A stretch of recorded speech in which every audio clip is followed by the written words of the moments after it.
Baik. Wa yajuzu fi haqqihi azza wa jalla, dan jaiz pada zat Allah azza wa jalla fi'lu kulli mungkinin, oleh mengerjakan tiap-tiap yang mungkin, wa tarkuhu, dan meninggalkannya. Wallahu a'lamu bishawab.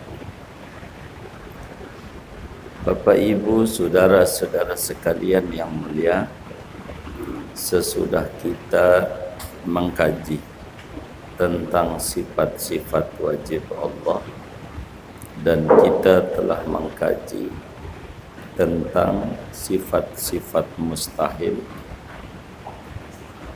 malam hari ini kajian kita akan membahas tentang sifat jaiznya Allah Subhanahu wa ta'ala. Halaman berapa itu? 14 katanya. Halaman 14. Ini kancing dalam enggak ada? Iya, imam itu kan suara dalam. Di luarnya bagus sih, di dalamnya enggak bagus. Nah, itu anak kami. Iya. Saudara sekalian yang mulia, malam hari ini,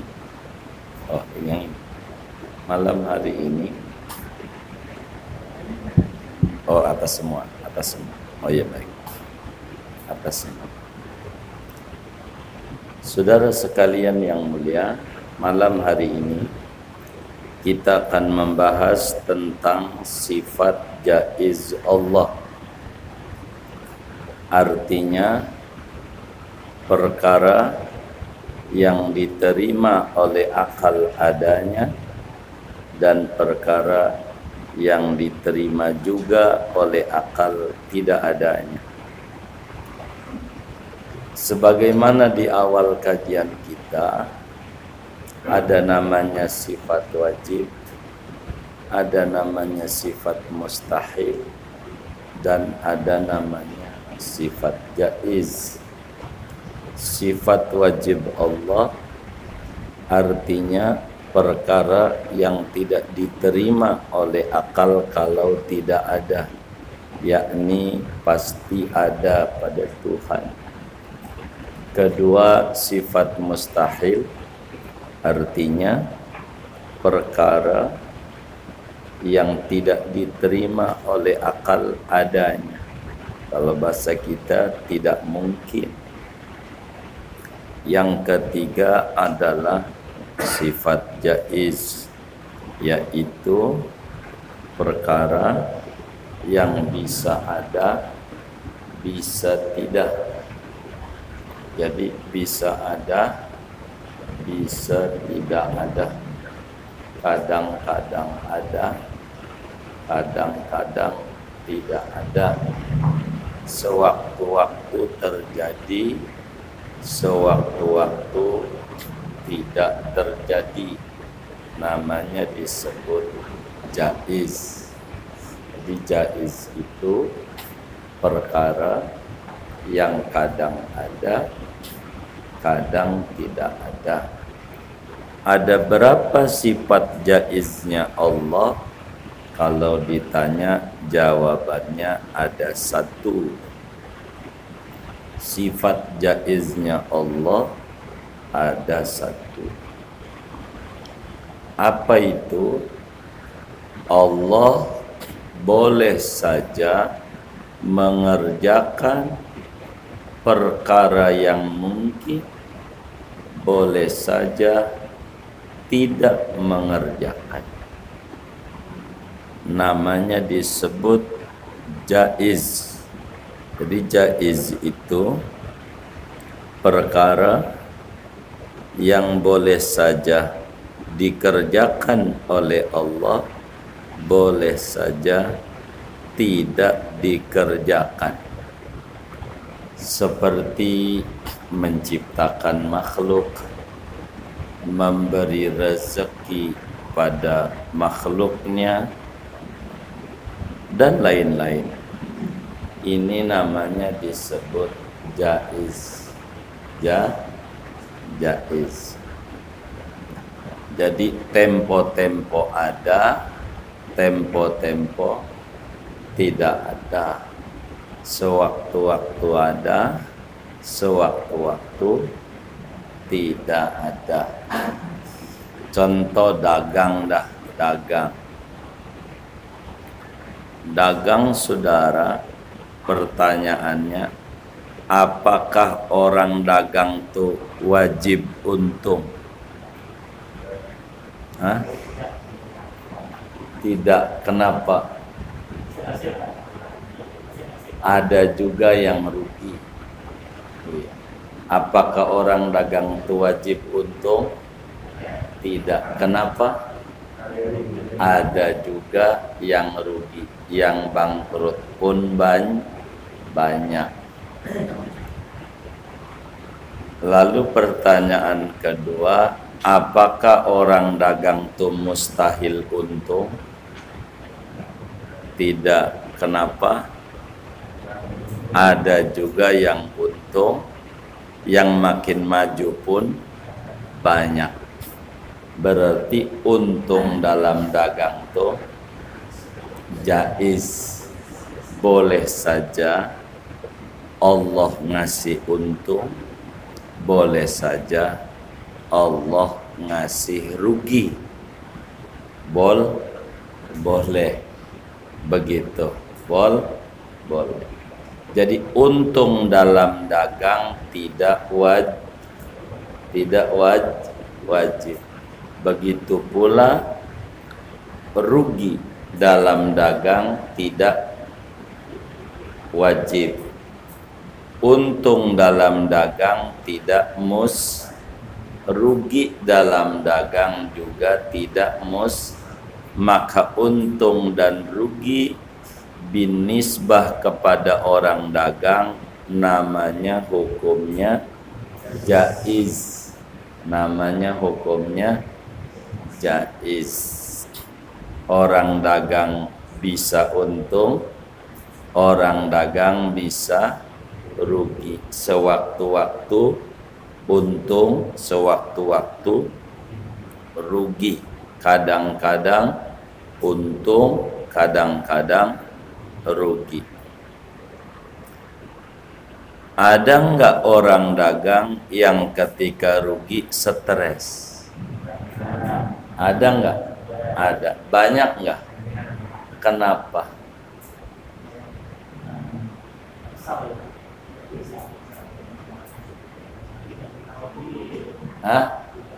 Tidak belajar ilmu tauhid. Kenapa orang dagang ketika rugi stres? Karena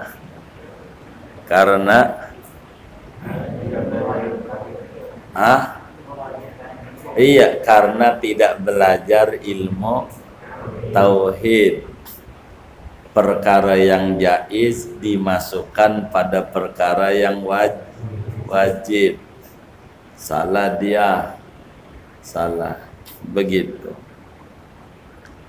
Jadi kalaulah dia mengerti, maka orang dagang tuh ndak bakalan stres ketika rugi. Biasa. Orang dagang tuh kalau nggak untung rugi. 2 doang apa 3?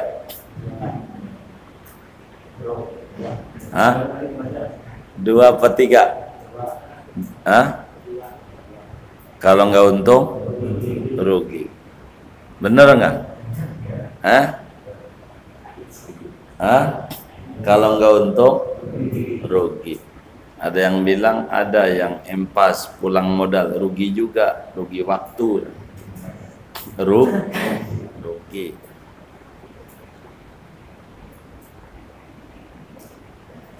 Kenapa orang dagang rugi?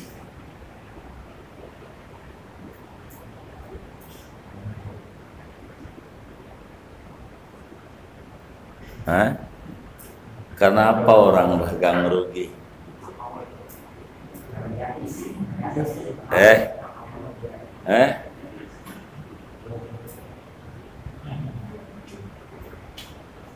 Kedengeran ke sini? Kenapa orang dagang rugi? Karena tidak wajib untung.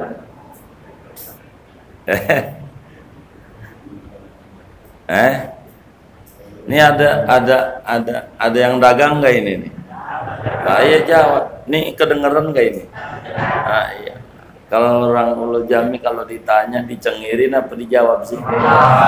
Bingung juga saya. Hah? Kenapa orang dagang rugi? Belum rezekinya, Kiai. Hah? Rezekinya. Belum rezekinya. Belum rezekinya. Begitu. Gua belum rezekinya. Begitu. Kenapa orang dagang rugi?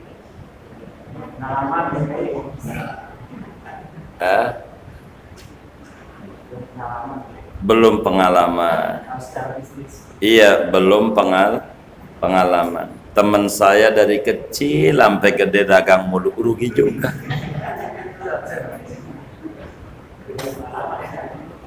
Itu udah pengalaman luar biasa. Kenapa orang dagang rugi?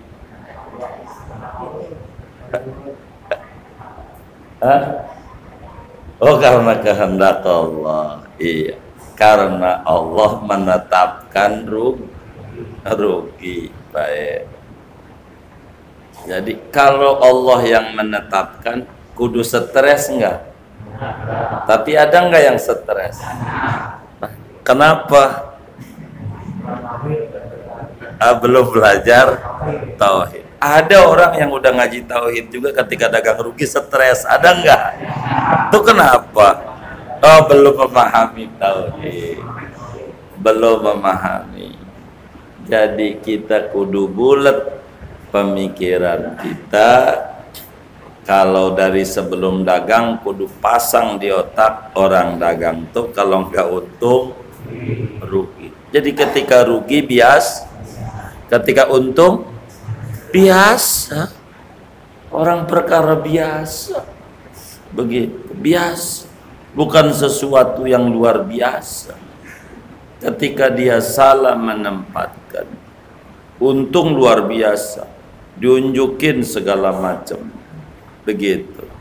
Wah, keren bajunya, segala macamnya. Pas rugi pakai bajunya compang-camping, dekil, kumel. Ini nggak paham. Yang kayak biasa. Orang dagang rugi biasa.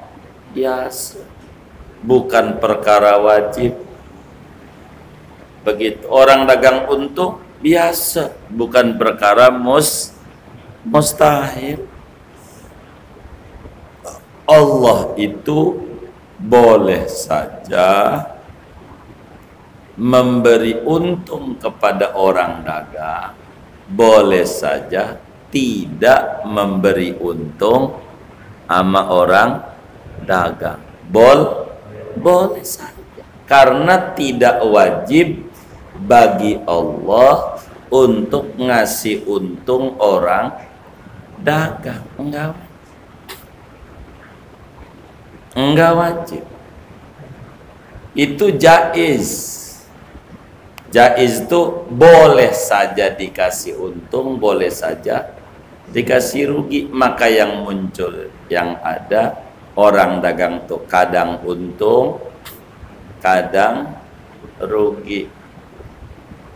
Maka yang dinilai oleh Allah bukan untungnya, bukan ruginya.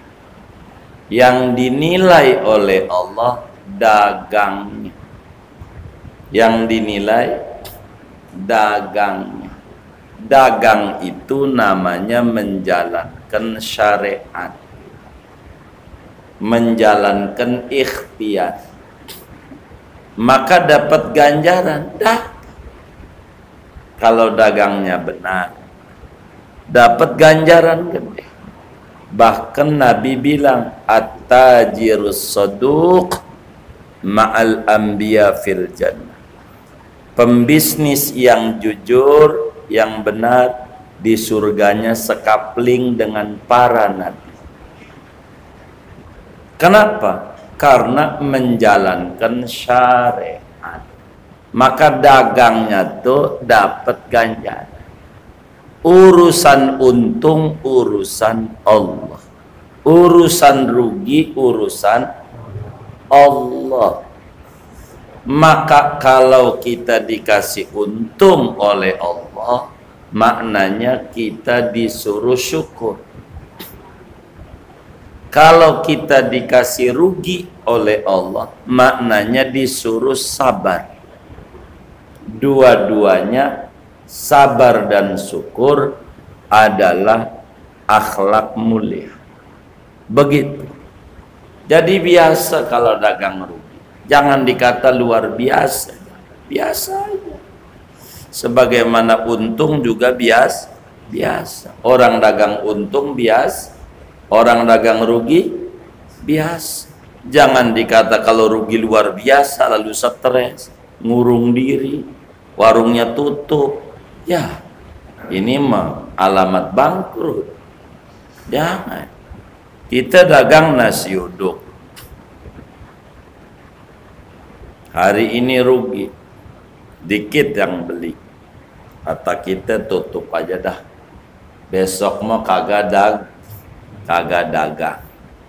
Padahal besok Allah mau ngasih untung. Kagak dagang. Ada orang datang pengen makan nasi uduk kita, datang ke tempat kita, dia nyesel, wah tutup, gua datang jauh-jauh tutup, pulang.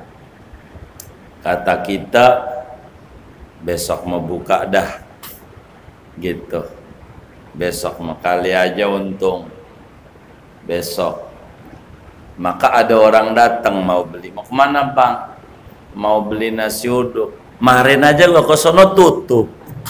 Kira-kira orang nih mau datang atau enggak? Ya kagak. Tuh kita juga yang membuat rugi. Jadi biasa aja. Untung besar kecil biasa dalam dagang. Maka kalau untung kita ucapkan dalam dagang, alhamdulillah ala kulli ni'mah. Alhamdulillah ala kulli ni'mah. Kalau untung. Kalau rugi, alhamdulillah ala kulli hal. Itulah orang dagang. Kalau untung, alhamdulillah ala kulli ni'mah. Kalau rugi, alhamdulillah ala kulli hal. Sebab banyak hikmah. Kita dagang bakso. Depan rumah kita dagang bakso. Sama-sama. Yang depan rumah kita untung 10 juta. Kita untung 1 juta. Gedean mana nih? Kita apa depan rumah? Dari mana kita tahu gedean dia? Hah? Dari mana? Hah? 10, kita 1 juta. Begitu. Ini karena kita tidak ngerti tinggian kita. Itulah orang bertahu. 1 juta kok sama 10 juta. Dilihat kenapa sama Allah dikasih 10 juta. Ada apa? Pelajari. Oh, bininya hamil. Hamil. Ngelahirin nggak bisa normal, kudu sesar. Bayarnya 9.500.000. Bayarnya 9.500.000. Berapa dia dikasih rezeki sama Allah? 500.000. Kita gedean mana? Gedean kita. Maka kita nggak mau ngiri sama yang depan rumah laris. Kita nggak tahu Allah mau ngapain sama dia. Begitu.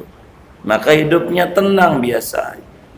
Jangan saingan sama orang, capek mikirin dia. 10 juta pasti dia ngedukunin gua nih, bikin warung gua kagak laris. Tuh udah buruk sangka aja. Begitu. Datang ke Mbah Dukun.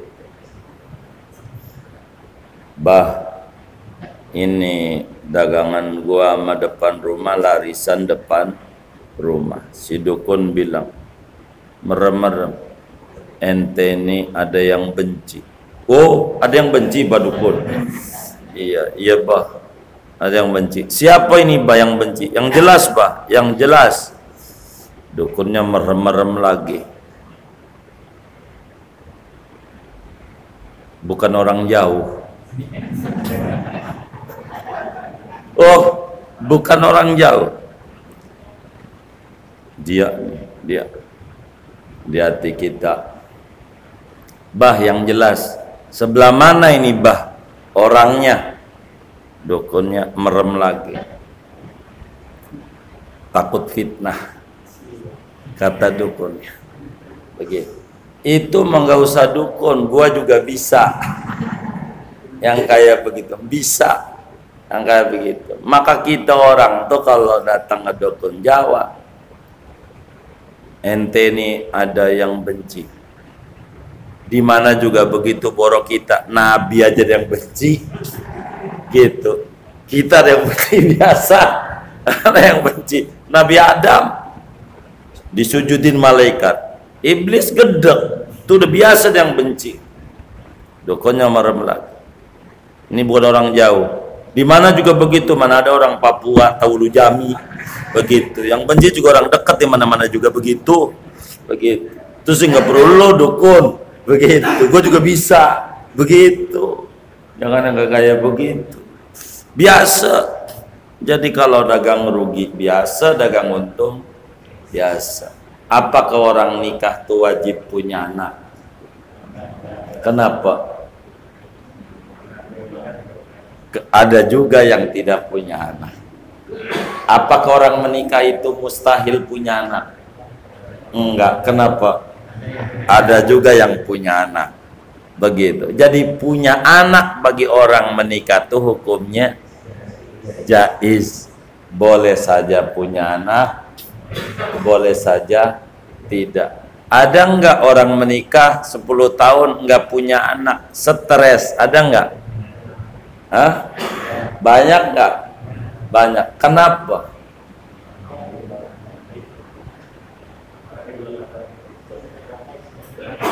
Hah? Belum tercapai cita-citanya. Ada enggak yang udah punya anak stres? Udah tercapai cita-citanya. Bukan jawabannya. Kenapa dia belum memahami ilmu tauhid? Biasa aja, biasa aja dalam hidup. Hidup itu enak kalau ngaji tauhid itu enak, jangan distresi. Begitu ada tetangga benci kita, merem-melek, mikirin dia, ya rugi, jadi sakit, merem lagi. Kurang apa gua baik sama dia, padahal waktu dia mau tinggal tuh gua yang nyariin kontrakannya, miring kiri sampai jam 1 belum ketemu, miring kanan, gua gedek banget sama dia. Miring kiri. Yang kita pikirin tuh kira-kira lagi mikirin kita nggak? Ngapain? Iya, ngorok dia. Kita nggak bisa tidur nih, ulah dia, ulah kita. Ngapa dikerjain? Nggak usah. Begitu. Belajarlah tauhid yang benar. Biasa aja itu. Biasa aja itu. Begitu. Biasa. Jaiz. Allah tuh boleh saja orang menikah enggak punya anak, boleh. Tuh Siti Aisyah istrinya Nabi, Siti Aisyah, nggak punya anak biasa. Itu istrinya Nabi. Laki itu lakinya Nabi bukan, wali bukan, tukang mancing iya. Lu biasa aja nggak punya anak, biasa aja begitu. Jadi hidup itu dibikin nyata. Iya, kadang sehat, kadang sakit, ya biasa semua hidup. Jaiz sama Allah, ngasih rezeki jaiz. Ada yang dikasih banyak, ada yang dikasih dikit, itu ya terserah Allah. Begitu. Dan ini ada hikmah. Coba kalau orang Ulu Jami semuanya punya toko 20, lah siapa yang mengurusi? Karyawan gak ada, semuanya pada punya. Jagain, gua juga butuh, lu jagain aja. Begitu banyak. Maka hikmahnya ada yang dikasih rezeki dikit, biar kerja bantuin. Yang kasih itu toko banyak. Begitu itu. Jaiz saja Allah ngasih anak sama orang. Boleh saja Allah enggak ngasih anak sama orang nikah. Boleh. Apakah orang berobat itu wajib sembuh? Enggak. Apakah orang berobat itu mustahil sembuh? Enggak juga. Sembuh bagi orang berobat jaiz. Boleh saja orang berobat sembuh, boleh juga tidak. Begitu. Itu pakai banting-banting obat tai doang, menang 1 juta, mahalnya doang, sembuh kagak. Ada nggak yang kayak begitu? Yang mana orangnya? Nih nggak paham tauhid nih. Iya boleh saja. Kadang obatnya obat murahan dari warung, minum Paramek doang sembuh. Bener nggak? Itu mah terserah Allah. Jaiz ngasih sembuh, jaiz ngasih enggak sembuh, jaiz. Maka kalau kita belajar sifat jaiz ini, saudara, akan muncul di dalam diri kita. Dengan belajar sifat jaiz itu optimis dalam jalanin hidup. Optimis, yakini di dunia ini tidak ada yang mustahil, semuanya serba mungkin. Maka optimis saja. Bang gak dagang, gua ngeri takut rugi. Dagang belum? Gua ngeri, udah pasti rugi. Begitu. Bang nggak makan, gua ngeri takut lapar lagi. Nggak makan, modal, makan aja. Begitu. Hidup tuh begitu. Kalau sakit ya berobat aja. Kemana? Mau itu yang ngobatin rajin sholat, kayak mau kagak, kayak terserah. Yang penting ngerti obat atau tidak. Jangan kita terprovokasi. Jangan berobat sama dia, nggak sholat orangnya. Yang ngomong begini nih berobat di rumah sakit dokter Kristen lagi. Boros sholat sahadat aja kagak. Dia percaya. Ini bukan urusan sholat, urusan ngerti penyakit. Biar dia imam masjid, rajin ke masjidnya. Kalau enggak ngerti obatmu, jangan berobat sama dia. Nanti dikasih tai ayam sama tai kucing, modar kita. Jadi bukan itu. Paham nggak sama obat? Begitu. Biar kata dokter Kristen, dia ngerti, udah berobat aja sama dia, gak apa-apa. Apalagi dia muslim, nggak soti, nggak apa-apa kalau dia ngerti obat. Yang penting itu jurusannya. Hidup tuh begitu, optimis, jangan takut. Kita kerja pensiun, bingung. Ini bagaimana ini? Ya Allah, sebelum lu kerja udah ada catatannya. Umur sekian pensiun, udah ada undang-undangnya.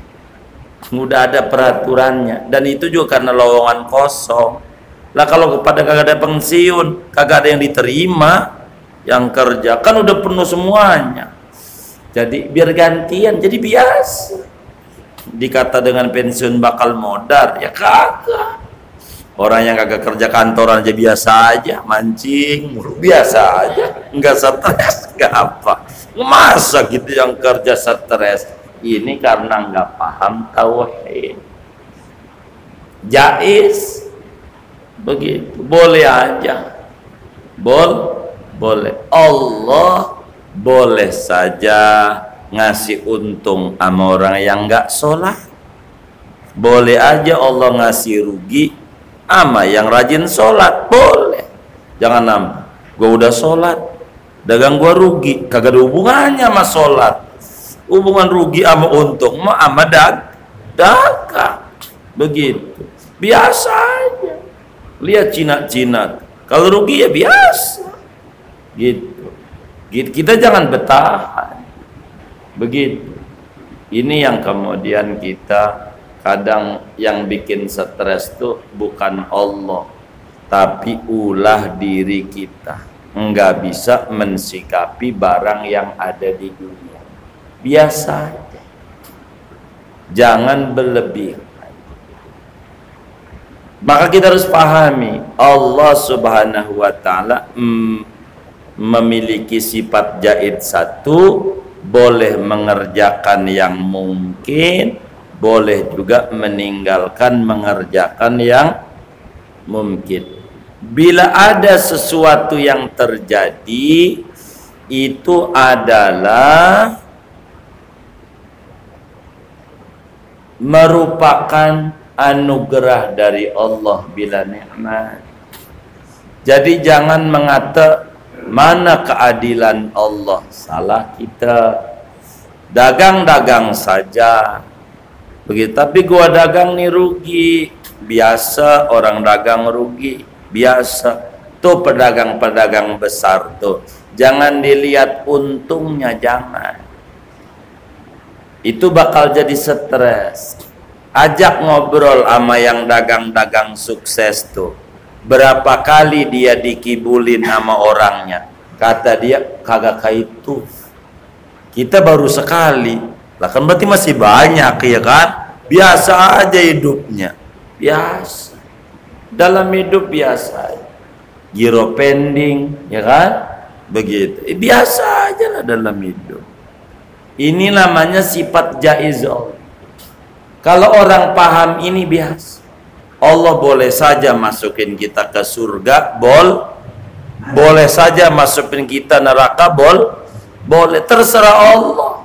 Kita mau ibadah aja. Maka kalau ngerti jaiz akan muncul keikhlasan dalam ibadah. Kalau mengerti jaiz akan muncul keikhlasan dalam berbisnis. Kalau ngerti jaiz akan muncul keikhlasan dalam berobat, dan seterusnya. Biasa dalam hidup. Jadi jangan sampai kita berlebihan memahami konsep hidup. Inilah sifat jaiz Allah. Jangan stres amat. Ya gua mana orang biasa, mana bisa kaya. Namanya menyimpulkan yang bukan tugas. Ya gua mah bukan ahlinya, mana mungkin dagang untung. Salah kita. Ada Allah yang bisa ngasih untung, bisa ngasih rugi. Deketi aja Allah. Kalau kita merasa jauh dengan Allah, bagaimana biar dekat? Banyak aja baca sholawat sama Nabi.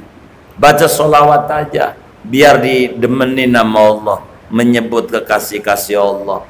Sehingga nanti kelak Allah anugerahi keuntungan, kelak Allah anugerahi anak keturunan, kelak Allah anugerahi kesehatan ibarat orang sakit. Begitu seterusnya. Jangan kita berhenti berhubungan dengan Allah, sebab semuanya jaiz, boleh.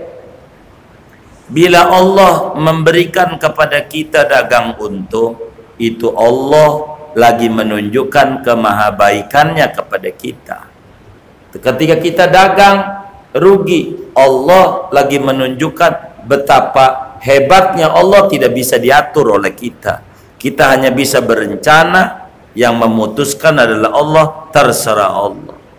Biasa aja. Kalau kita nyalon dewan, apakah wajib jadi? Enggak, mustahil jadi. Tidak juga, jaiz.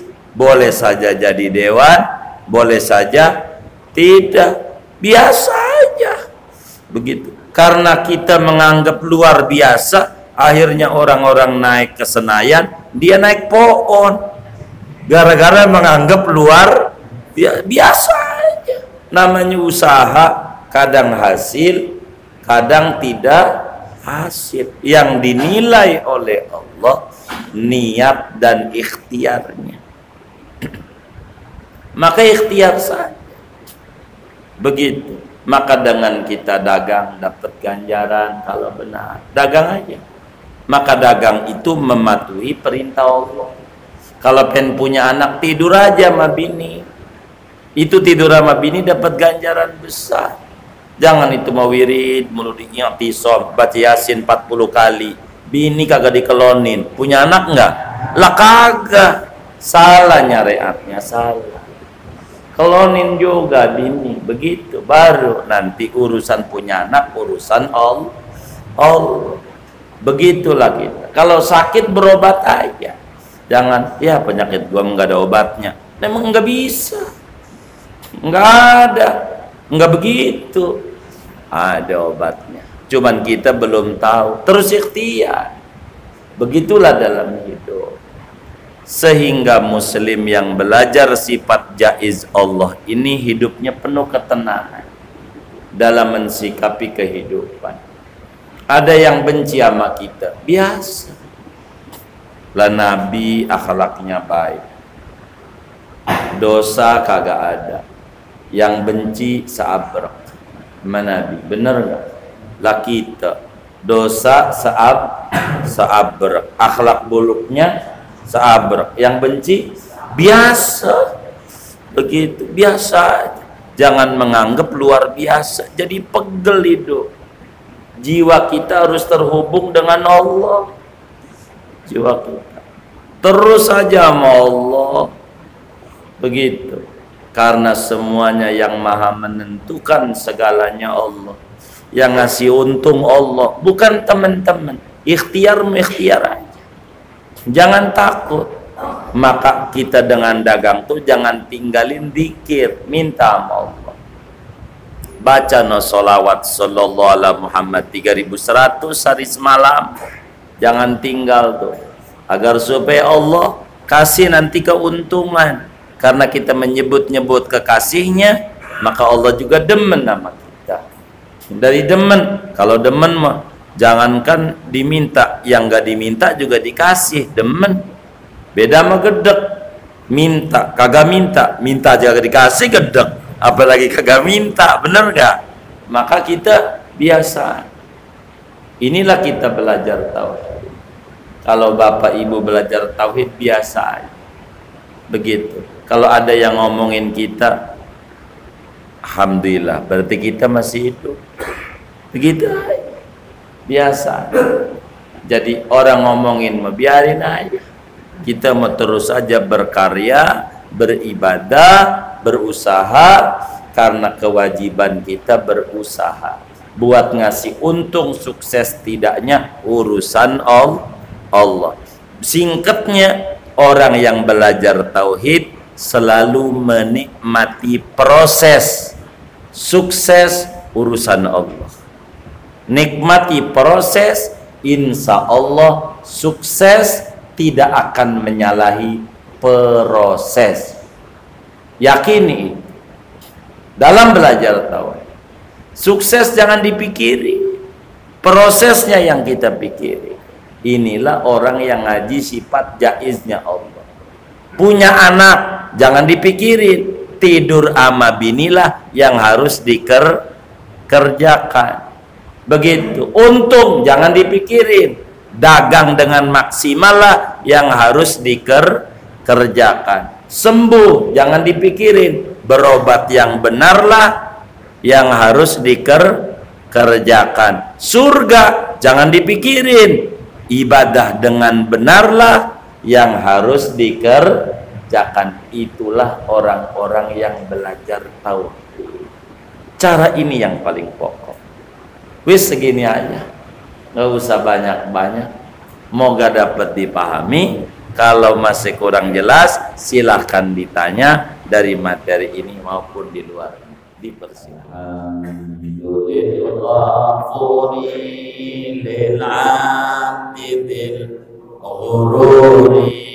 wal farti fil umuri